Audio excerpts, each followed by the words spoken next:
자, 얘들아 안녕. 특강을 진행할게요. 쪼개네. 자, 우리 오늘 능동표현과 피동표현, 주동표현과 사동표현에 대해서 공부를 해볼 겁니다. 너네 저번에 특강 안 온 친구들은 앞에 거는 유튜브 보고 공부하시고요. 뒤에 거부터 볼 겁니다. 넘겨보면 문제 있고요. 그 문제 넘어가서 국어 개념 노트 여기 능동표현과 피동표현 부분 있어요. 거기 펼치세요. 여기 부분. 능동표현과 피동표현. 그거는 우리 수업 거잖아.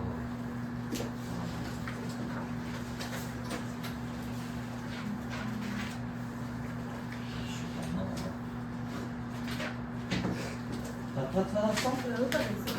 여기 다 끝냈어. 이제 다 끝냈어, 애들. 하루 만에? 네. 여기부터 할 차례야. 찾았지? 어디지? 오늘 이거 오늘 안에 다 끝낼 겁니다. 그리고 다음 시간부터는 중세국어 문법 들어갈 거예요. 너무 재밌겠다. 너네 뒤졌다 진짜 중세국어 문법 할 때. 뒤졌다 진짜. 각오해라. 자, 능동표현과 피동표현 볼 건데요. 우리 능동적이다라는 뜻 알아? 능동적인 사람이 되어라 라는 말 들어본 적 있지? 능동적이 무슨 뜻이야? 자기 스스로 직접 행동하는 걸 능동이라고 얘기하지. 자기 스스로 찾아서 어떤 일을 하는 거. 능동적인 자세로 공부해라 라는 말 들어봤을 거야. 능동이라는 건 어떤 거? 주어가 자신의 힘으로 아니면 스스로의 의지로 어떤 행동을 하는 것을 나타내는 표현을 능동 표현이라고 불러요. 영어에서는 ing 쓰지 않냐? 능동 표현으로?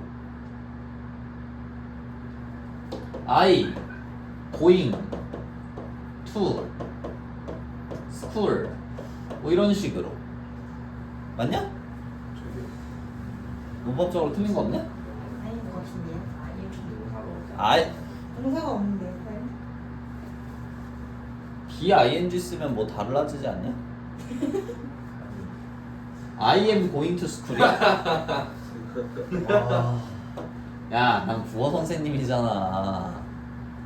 모를 수도 있지. 씨. 내가 영어 배운 지가 10년이 넘어갔는데. 씨. 자, 그래서 개쪽팔리네. 자, 그래서 능동 표현은요, 주어가 스스로의 힘으로 뭔가를 하는 거, 그런 걸 능동 표현이라고 불러. 예를 들어서 이런 거, 민준이는 너희들이 흔히 쓰는 집에 갔다 라는 문장. 여기서 갔다의 기본형은 뭐야? 가다에 뭐가 붙어서 갔다가 된 거니? at이라는 과거 시제 선어말 어미가 붙은 거죠. 얘는 풀어서 쓰면 가, 줄여서 갔다가 되는 거죠. 자, 그러면 일단 기본형이 그대로 쓰였고 그냥 과거 시제를 나타내는 거니까 얘는 살짝 안 봐도 되겠네. 그럼 우리들은 얘가 아무것도 붙어있지 않고 그냥 과거의 의미만 나타내는 선어말 어미만 붙어있고 기본형이 쓰였다는 걸 알 수 있어. 민준이가 간 거야? 아니면 민준이가 누구에 의해서 끌려간 거야? 간 거죠. 그러면 얘는 민준이 스스로 행동한 거지. 스스로의 의지에 의해서. 누가? 민준이라는 주어가. 맞아요? 네. 눈깔 똑바로 뜨고 여기 봐. 자, 그래서 얘는요, 주어가, 민준이라는 주어가 스스로 행동한 거. 이게 능동 표현이야. 자, 그러면 이제 능동 표현의 반대되는 뭘 배울 거냐면 피동 표현을 배울 건데요. 피동은 다른 말로 영어에서 수동태라고 합니다. 수동태. 수동태가 영어에서 무슨 뜻이야? 당하는 거. 당하는 거야. 내가 직접 행동하는 게 아니라 나의 의지와는 상관없이 타인의 의지에 의해서 행동을 당하는 거. 그런 걸 수동 표현이라고 얘기했잖아. 국어에는 수동태라는 게 없어요. 대신에 피동태라는 게 존재합니다. 능동 표현과 피동 표현은 한 세트예요. 그래서 능동 표현은 피동 표현으로 바꿀 수 있고요. 피동 표현은 능동 표현으로 바꿀 수 있어. 물론 가끔씩 예외는 있겠지만. 자, 그러면 이제 능동 표현의 구조가 어떤 구조로 나타나는지 한 번 더 볼게요. 민이가 도둑을 잡았다. 민이가가 주어가 되는 거고 잡긴 잡았는데 뭘 잡았는데요? 무엇을에 해당하는 도둑이 목적어가 되는 거고요. 민이가 어떻게 행동했는데요? 잡았지.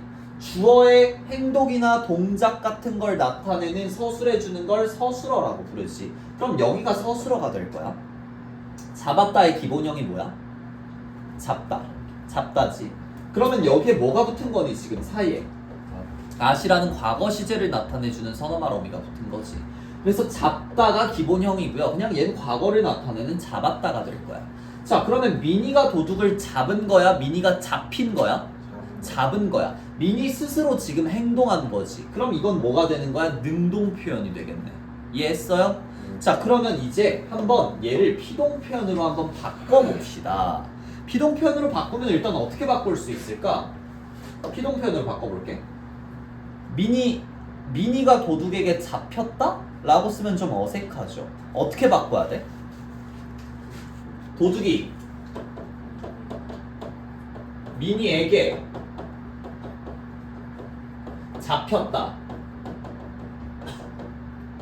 라고 써주면 지금 이게 피동 표현이 되는 거지. 도둑이라는 애가 잡힌 거야. 자기의 의지와는 상관없이 민희라는 또 다른 인물에게 행동을 당했어요. 그럼 이건 피동 표현이 되겠네. 자, 그럼 이거 능동 표현이었고요. 이건 피동 표현이야. 얘네 두 개의 차이점을 한번 분석해 봅시다. 자, 원래 주어였던 민희가라는 문장 성분이 피동 표현으로 바뀌면서 뭐로 변했어? 부사어. 부사어지. 부사격 조사에게 부사격 조사 있잖아. 그러면 얘는 부사어가 되는 거지. 잡히긴 잡혔는데 민희에게 잡혔어요. 잡혔다를 꾸며주고 있죠. 맞니? 자, 그러면 지금 주어가 능동문의 주어가 피동문으로 바뀔 때는 어떻게 변해? 부사어로 바뀌게 되는 거지. 맞니? 자, 그러면 여기서 나온 도둑이라는 목적어, 능동문의 목적어는 뭐가 돼? 피동문에서? 주어가 돼버리네. 도둑이라고 하면서.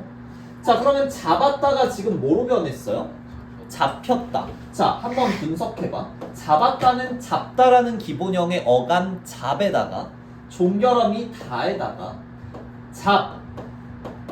잡히었다의 줄임말이 잡혔다지. 그럼 여기다가 잡히다라고 한번 적어볼게. 아, 그래. 과거 시제 선어말어미도 적어줄게. 잡았다. 얘는 잡히었다가 되는 거죠. 뭐가 달라졌어? 원래 없던 성분인 뭐가 추가됐니? 히라는 애가 추가가 됐지. 아, 그럼 우리들은 피동을 사용할 때 동사나 형용사의 기본형에다가 어떤 걸 추가한다? 히 같은 애들을 추가하면 되겠네요. 히 말고도 더 있어요. 이히, 리기라는 4개가 있는데 그것들에 대해서 조금 이따가 배워볼 거예요. 자, 그러면 이런 식으로 지금 어떻게 된다? 능동문이 피동문으로 바뀔 때는 문장 성분도 유나야 변하게 된다. 그치? 문장 성분도 변하게 되는 겁니다. 자, 어떻게 변하는지도 한번 자세히 볼게요. 밑에 거 한번 봅시다. 피동 표현의 개념이래요. 피동 표현이 뭐래요? 주어가 자신의 힘 또는 스스로의 의지가 아니라 다른 대상에 의해서 동작을 당하게 되는 것을 나타내는 표현을 피동 표현이라고 부릅니다. 그래서 피동은 당하다라는 의미지. 피해자라고 하잖아. 가해자가 아니라 피해자. 내가 행동을 당한 거지. 그래서 피동 표현이 되는 거고요. 동작에 피해를 당한 사람, 동작을 당한 사람, 이게 피동 표현이야. 그래서 능동 표현과 반대되는 개념이고요. 그리고 행동 당하는 대상을 강조하는 효과가 있다. 자, 한 번만 다시 볼게요. 토끼가라고 하면 안 되죠. 호랑이가 토끼를 먹었다. 자, 여기서 이 문장은 능동 표현일지 피동 표현일지 한번 얘기해 볼래? 능동 표현인지 피동 표현인지 알려면 일단 주어 먼저 봐야겠지. 주어가 뭐야? 호랑이가. 얘가 주어야. 얘는 목적어고요. 얘는 서술어가 되겠네. 자, 그러면 지금 호랑이가 토끼를 먹은 거야? 아니면 먹힌 거야? 먹었어요. 누구의 의지야? 먹은 건? 호랑이의 의지. 호랑이는 주어야. 주어의 의지대로 주어가 행동을 했네. 그럼 이건 능동 표현이야? 피동 표현이야? 능동 표현이 되겠네요. 그럼 이제 이걸 피동문으로 바꿀 수도 있겠지. 피동문은 당한 느낌을 부각시키면 돼. 그럼 주어를 뭘로 바꿀래요? 토끼로 바꿔주면 되겠죠. 어떻게? 토끼가 호랑이에게 먹혔다가 되는 거죠. 자, 그럼 얘가 주어가 되고 얘가 부사어가 되고 얘가 서술어가 되겠네. 아까 거랑 구조는 똑같죠. 목적어가 주어로, 주어는 부사어로, 그리고 히라는 애가 추가가 됐어. 자, 그러면 한번 볼게요. 여기 능동문에서 강조되는 건 누구야? 누가 강조돼? 누구의 행동이 강조돼? 호랑이의 행동이 강조되지 않아? 호랑이가 토끼를 먹었다라는 문장에서 주인공이 누구냐고? 호랑이지. 토끼는 그냥 서브 인물일 뿐이야. 근데 여기서 주인공은 누구 같아? 토끼인 것 같아. 어떻게 확인할 수 있어? 문장에서 주인공 누구야? 주어지. 여기선 주어가 호랑이기 때문에 호랑이가 주인공이야. 여기서는 주어가 토끼이기 때문에 토끼가 주인공이 되는 거지. 원래는 호랑이의 행동이었지만 먹은 건 어쨌든 먹었든 먹혔든 먹은 사람은 호랑이잖아. 근데 그 호랑이에서 토끼로 주인공이 변하게 됐어. 즉 강조하는 대상이 어떻게 된 거야? 바뀌게 된 거지. 대상을 행동한 사람에서 당한 사람으로 바뀌게 되는 거지. 서유라. 그치? 너 자꾸 멍 때리면 여기를 봐. 내가 이걸로 설명하고 있잖아. 너희 셋 자꾸 멍 때리지 마세요. 눈이 점점 흐리멍텅해지는 게 보여, 수업할 때. 아니 진짜로 너네가 여기 앉아있어봐. 다 보인다니까? 너네 행동 하나하나 눈 어디로 굴리고 있는지 다 보여.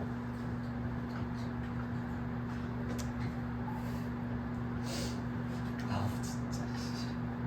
끝나고 맞짱 뜨자. 진짜요? 미안.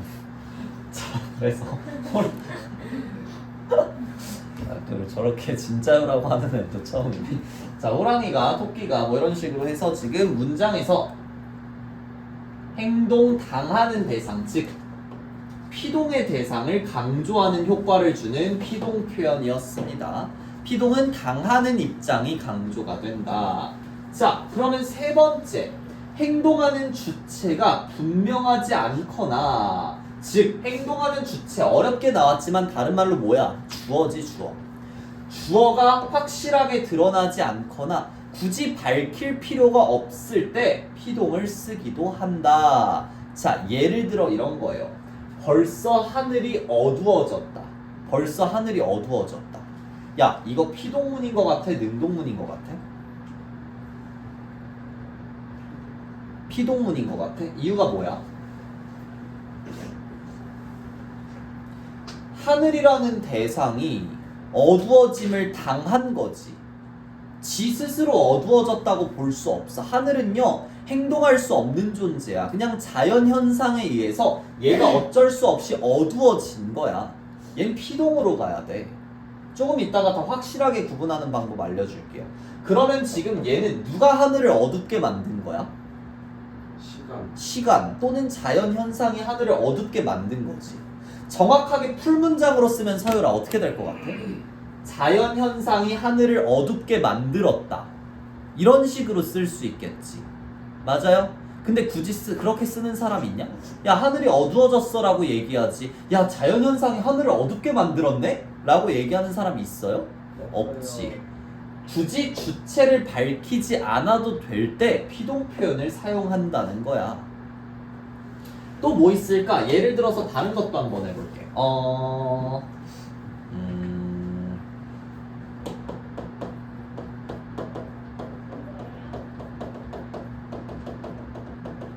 물이 차가워졌다.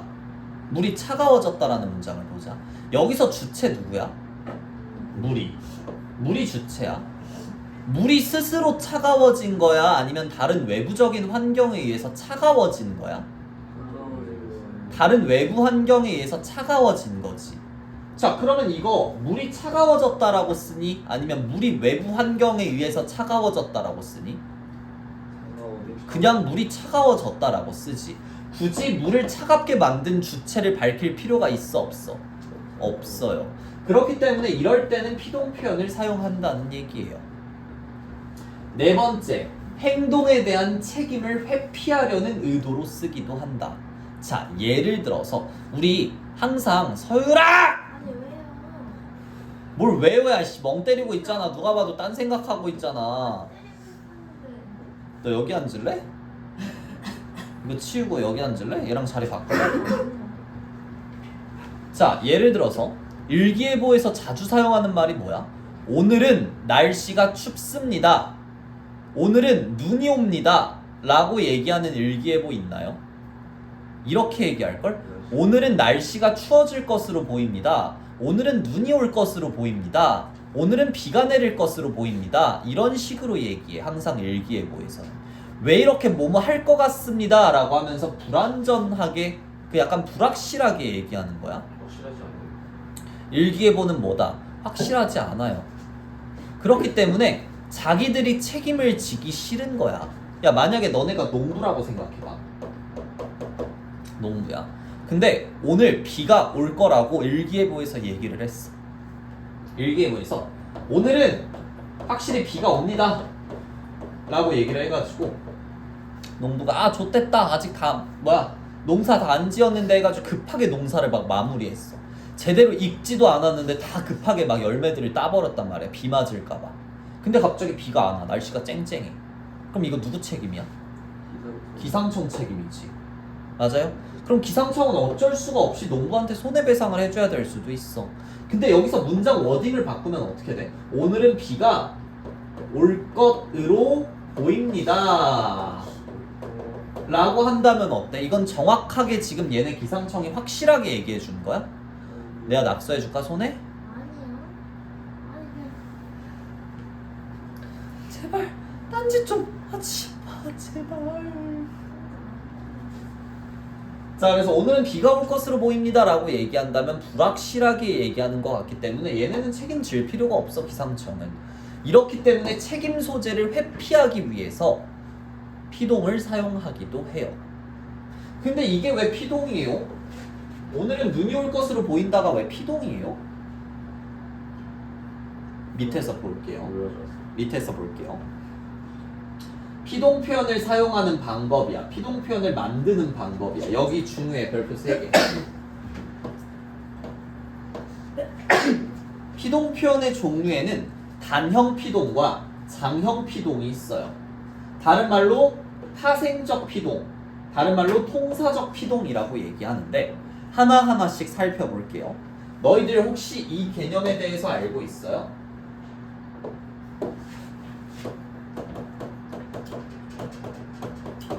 전미사라는 개념에 대해서 알고 있니? 전미사? 전미사라는 거 들어본 적 있어?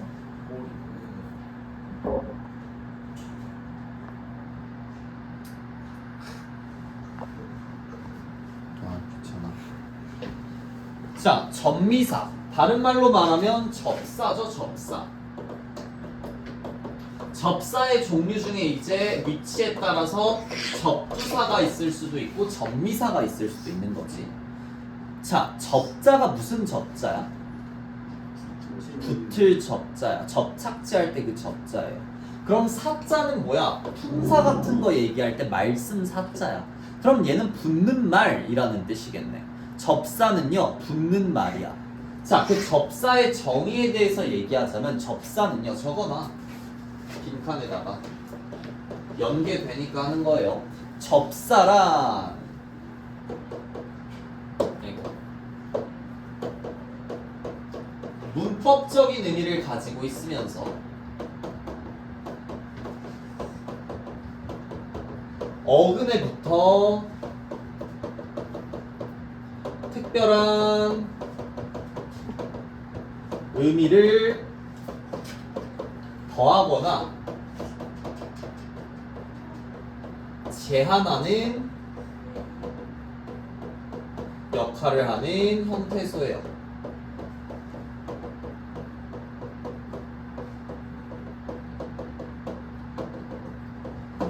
요걸 접사라고 불러. 조금 길지? 자세하게 설명해서 긴 거고요. 그냥 쉽게 말하면 실질적인 의미 없이 어근에 붙어서 특별한 의미를 더해주거나 제한하는 애야. 문법적인 의미를 가지고. 자, 문법적인 의미라는 게 무슨 뜻이야? 실질적인 의미랑 문법적인 의미랑은 반대죠. 실질적인 의미는 실제로 뜻이 존재한다는 뜻이야. 명사, 실질적인 뜻 존재하죠. 대명사, 실질적인 뜻 존재하지. 관형사, 존재하죠. 부사, 존재하지. 근데 조사는 실질적인 뜻이 있어요? 조사에? 없어요. 그럼 조사 같은 애들은 무슨 의미가 있다고 얘기하는 거야? 문법적인 의미가 있다고 얘기할 수 있는 거야. 접사도 마찬가지예요. 실질적인 뜻 없어요. 문법적인 뜻만 있어요. 이 문법적인 의미를 지니고요. 어디 뒤에 붙는데? 어근의 뒤에 붙는데. 어근이 뭐야? 저번에도 한번 설명했었어, 남자애들한테. 어근과 어간의 차이점 기억나? 어근과 어간의 차이점. 아, 너네 학년이 아니었나? 중3이었나? 자, 어근과 어근의 차이, 어간과 어근의 차이점이 뭐냐면, 얘들아, 어간은 일단 비슷하게 생겼지. 어근이랑 생긴 게 비슷하게 생겼지, 말이. 어간은요, 어디에 나오는 게 어간이야? 용언. 용언에 등장하는 거야. 용언은 뭐하고 뭐로 이루어져 있어? 어간과 어미가 합쳐져서 용언이 만들어지는 거지. 예를 들어 예쁘다 라는 문장은 예쁘라는 어간과 다라는 종결어미가 합쳐지게 돼 있는 거죠. 장난치지 마라.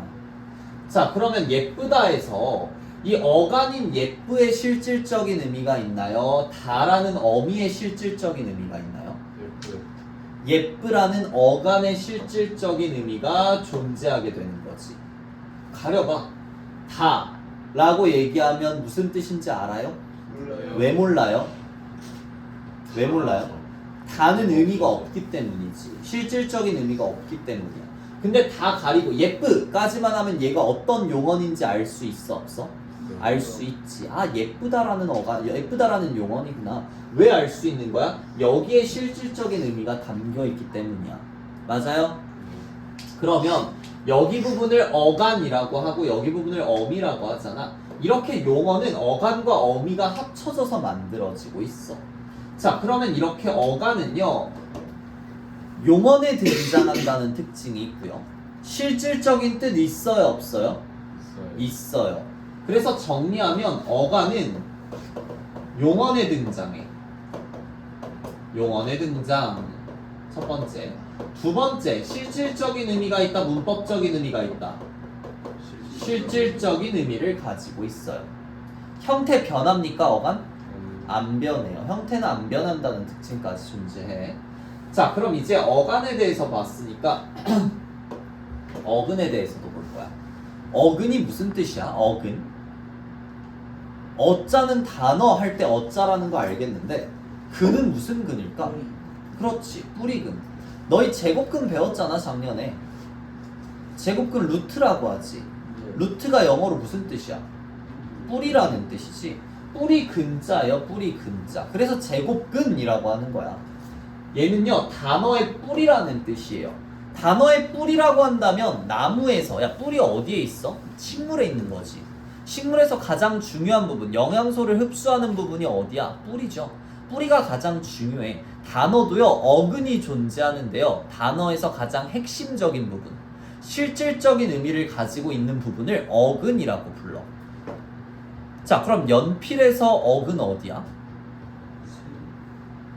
아니 연필이라는 단어에서 어근이 어디냐고. 연필 그 자체지. 걔한테 실질적인 의미가 있잖아. 자, 그럼 안경에서 실질적인 의미가 있는 어근 어디야? 안경.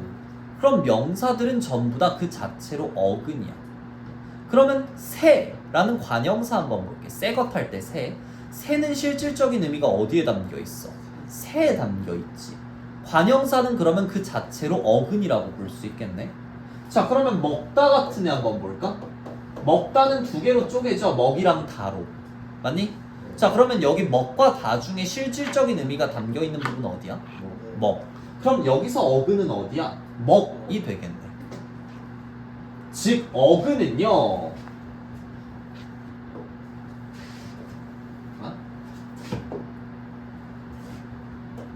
어근은요. 그냥 실질적인 의미가 있으면 전부 다 어근이야. 실질적인 의미만 있으면 그건 전부 다 어근입니다.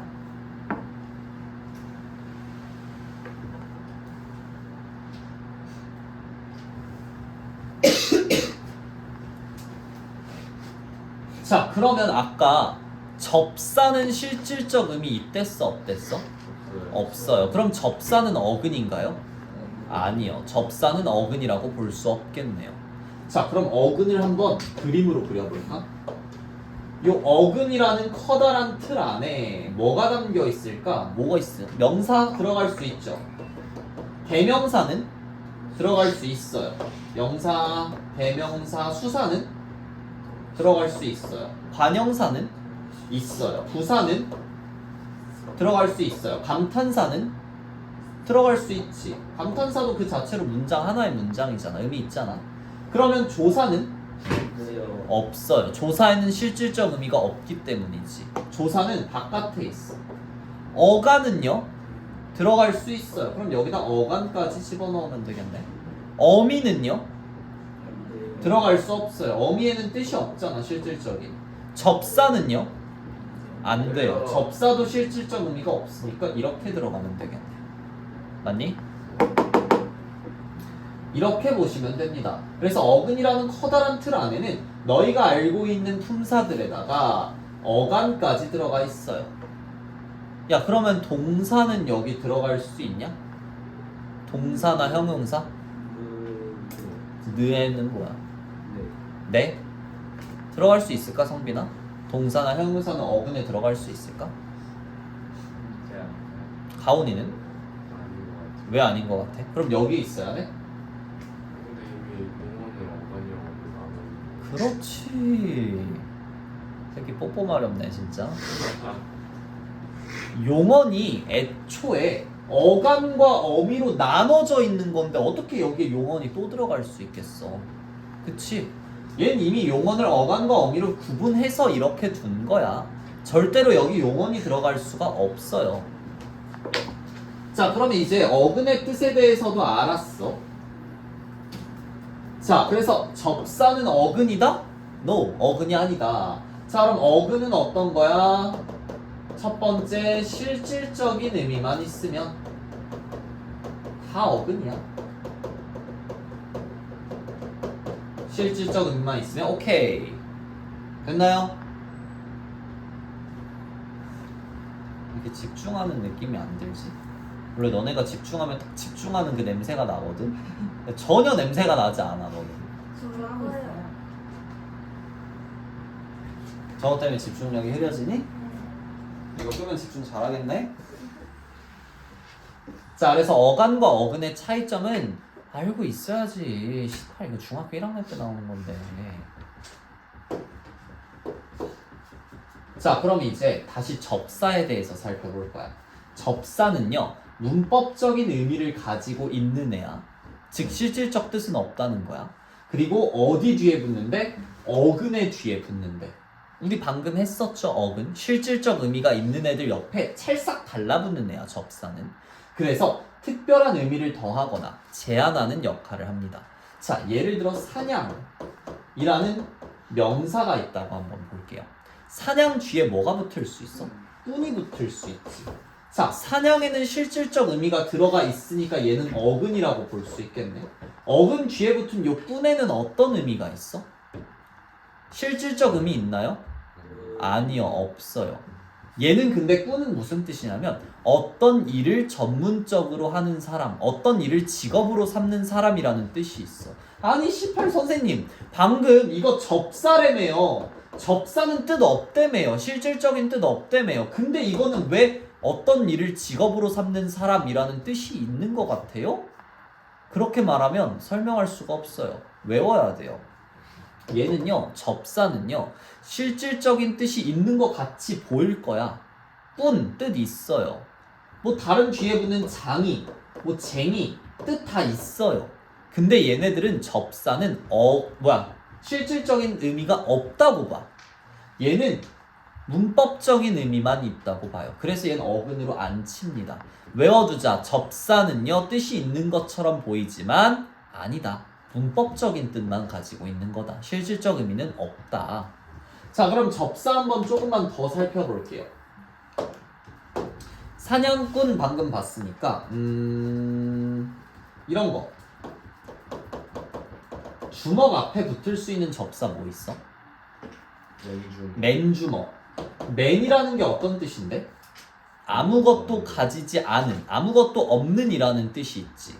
근데 얘는 뜻 없다고 봤어. 우리 형식 형태수야. 실질 형태수 아니야. 실질적 의미 없어요. 자, 그럼 이게 지금 뭐가 되는 거야? 주먹이라는 어근에다가 접사가 붙어서 이런 애들을 뭐라고 하냐면 들어봤어? 파생어? 파생어라고 들어봤니? 파생어라고 불러요. 파생어는요, 어근에다가 접사가 합쳐진 거야. 어근에다가 접사가 합쳐진 거야. 접사가 들어간 단어는 무조건 다 파생어예요. 근데 이런 건 손수건. 수건이라는 어근. 그러면 손은 앞에 붙은 접사일까요? 합성어. 아니요. 손도 뜻이 있는 애지. 손. 명사잖아. 그럼 얘도 어근이 되겠네. 이렇게 어근과 어근이 결합한 애들을 뭐라고 부른다? 합성어라고 부른다. 합성어라고 부른다. 알고 있었나요?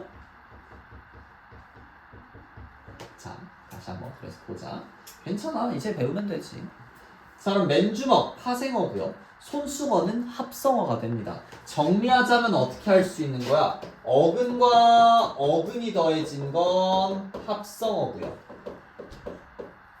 접사하고 어근이 더해지거나 아니면 뭐 어근하고 접사하고 더해진 건 합쳐서 파생어라고 부르면 되겠네요. 파생어. 파생어. 이 합성어도 종류가 막 여러 개로 나뉘어. 통사적 합성어, 비통사적 합성어, 또는 융합 합성어, 종속 합성어, 그다음에 하나 뭐 있었냐? 대등 합성어. 뭐 이런 걸로 나뉘기도 하고요.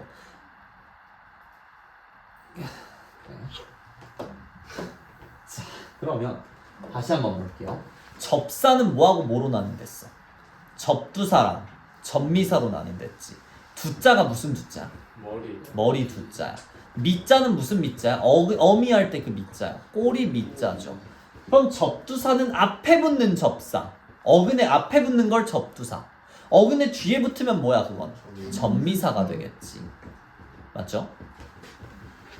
자, 접두사 같은 거 한번 볼게요. 뭐 있냐면 맨. 예를 들어서 하는 거야. 맨. 아까 맨주먹, 맨발, 맨손 할 때 그런 맨자. 아무것도 없는 이라는 의미를 가지고 있지. 개는요. 개살구, 개떡 이런 식으로 약간 제대로 익지 않은, 품질이 좋지 않은 이라는 뜻이 있어. 개자 같은 것도 있고요.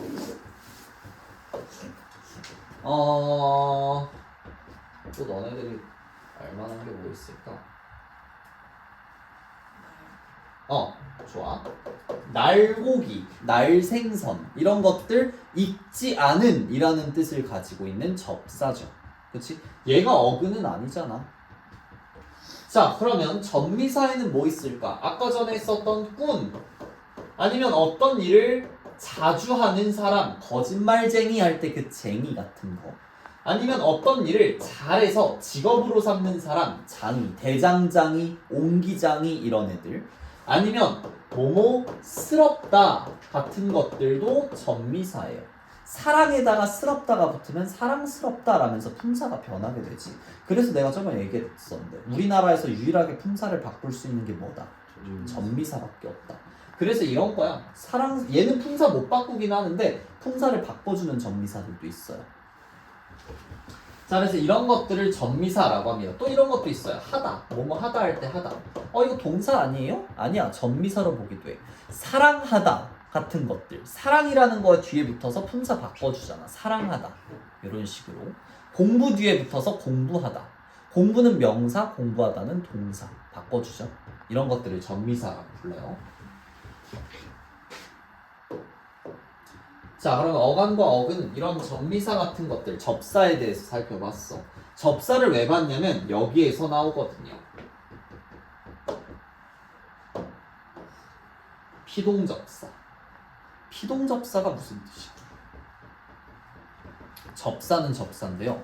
피동문에서만 사용하는 접사야. 피동 표현을 사용할 때 이 접사를 용언에다가 붙여요.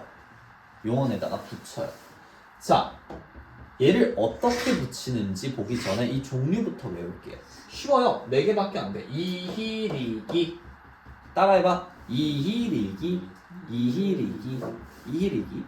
사동은 밑에 나올 거야. 이희리기에다가 우구추까지 붙여. 이희리기, 우구추.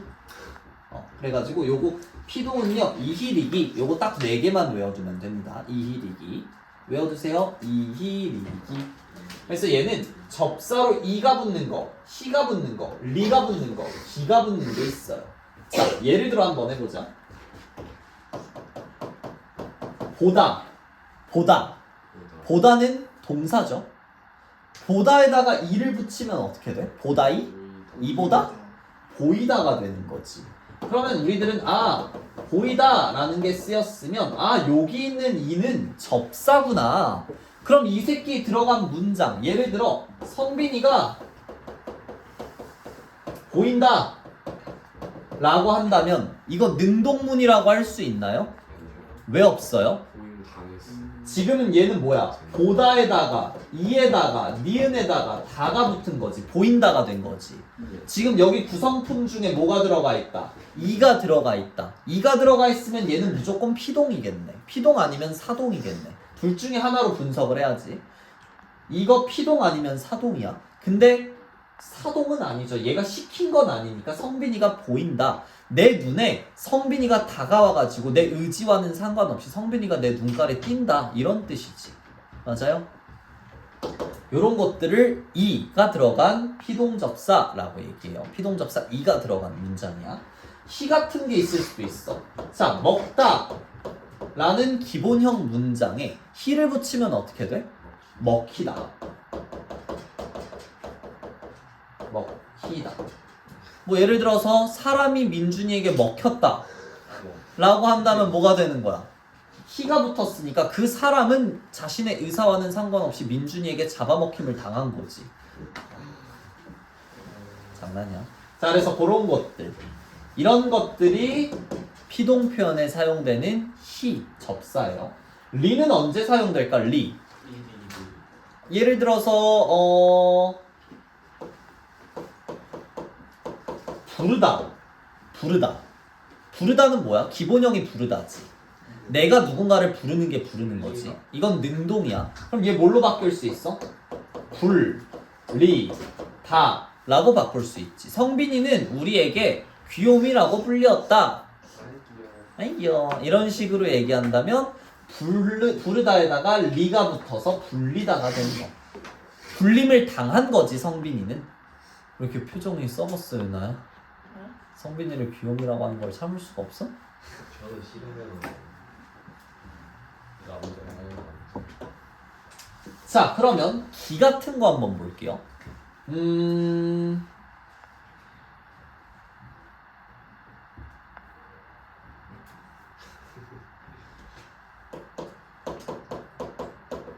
믿다.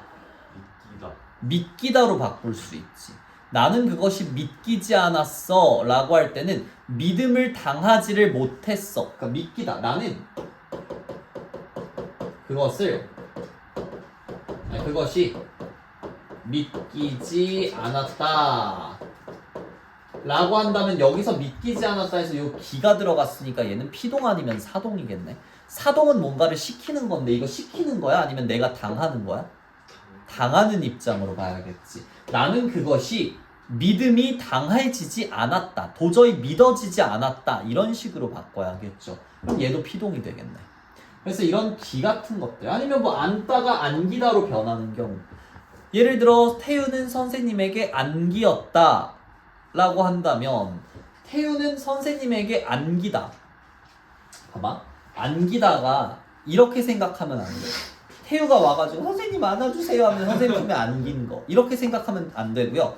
안기다는 원래 기본 뜻이 뭐냐면 선생님이 태우를 안아서 태우가 선생님 품에 쏙 들어와서 안기다, 안기게 된 거 이게 피동의 의미야. 원래 안기다의 의미가 그거야.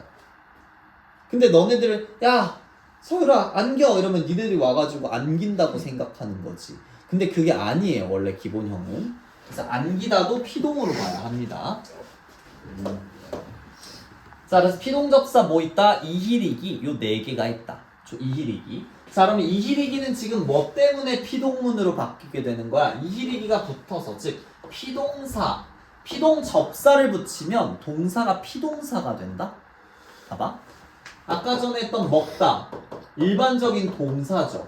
근데 여기에다가 희라는 애 피동접사를 붙여서 희라는 애를 붙였어. 먹히다가 된다면 뭐가 되는 거야? 얘는 이제 동사 중에서도 피동사가 되어버립니다. 피동사가 되어버려요. 이런 식으로 피동사로 만들어주는 피동, 다른 말로 파생적 피동이라고 불러요. 파생적 피동. 야, 아까 전에 그거 기억나? 내가 어근에다가 접사가 붙은 말 뭐라고 얘기했어? 파생어라고 얘기했지. 어근 붙으면 합성어, 어근 접사 붙으면 파생어. 그럼 얘도 지금 접사지.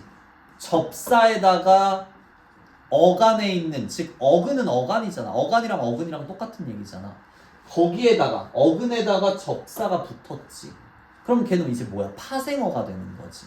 그래서 얘를 파생적 피동이라고 얘기하는 거야. 자 그러면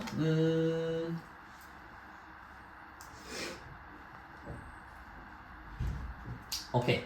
네, 이런 거를 그래서 뭐라고 하냐면 파생적 피동, 다른 말로는 단형 피동이라고 얘기해요. 단형 피동.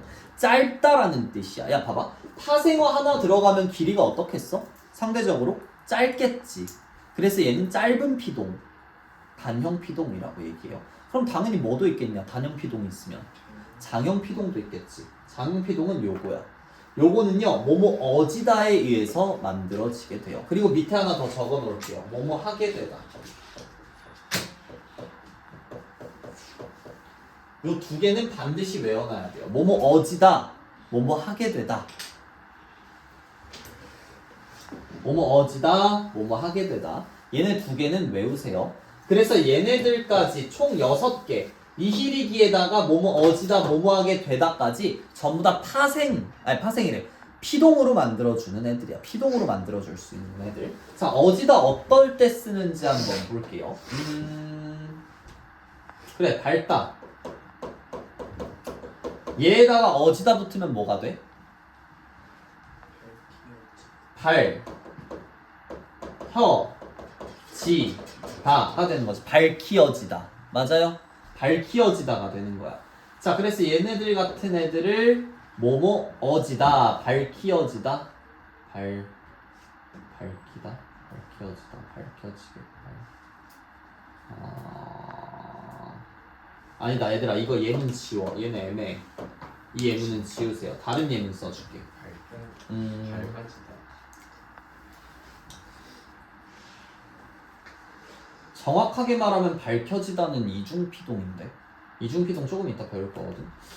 봐봐 얘들아, 이중피동이 뭐냐면 이희릭이랑 뭐뭐 어지다랑 함께 들어간 걸 이중피동이라고 해. 문법적으로 비문이야.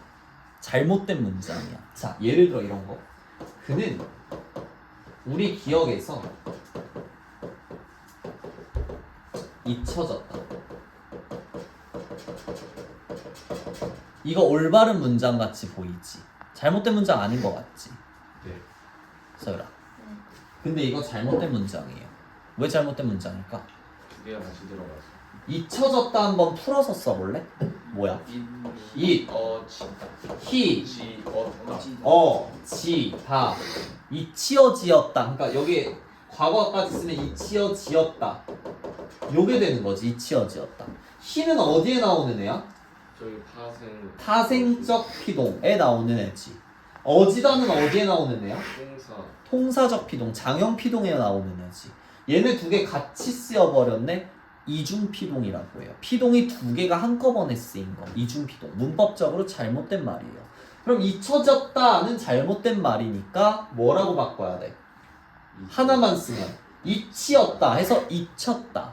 아니면 잊어졌다 라고 쓰면 되겠지. 아니? 자, 그러면 얘도 마찬가지로 밝혀지다도 뭐야? 밝다가 기본형이니까 발, 키, 지, 다 요거잖아. 밝히어지다.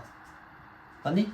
밝히어지다인데 이거는 여기가 잘못 나왔어. 밝다가 아니라 문장이 밝히다라는 동사가 따로 있거든요.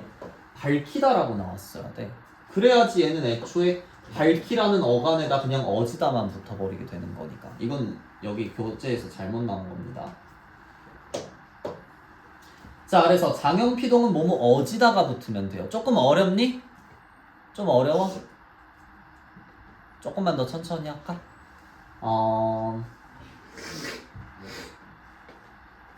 그럼 이런 건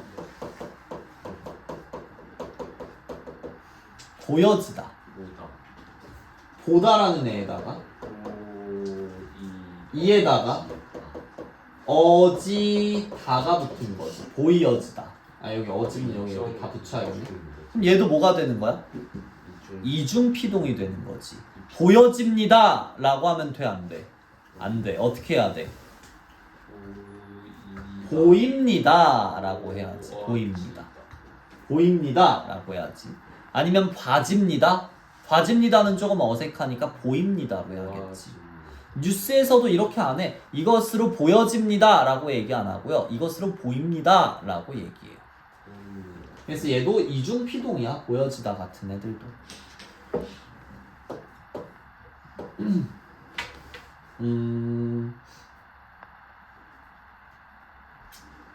그래, 장형피동 좀 이따 문제풀이로 한번 보고요.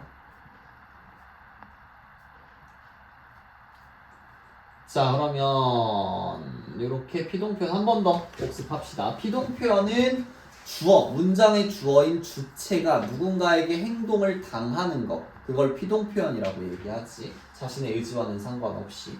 그래서 피동표현을 만드는 방법은 두 가지 있다. 첫 번째, 단형 피동, 짧은 피동, 다른 말로 피동사에 의한 피동, 다른 말로 파생적 피동이라고 부르고요. 뭐 붙인다? 이히, 리히, 요 네 개를 붙이면 된다.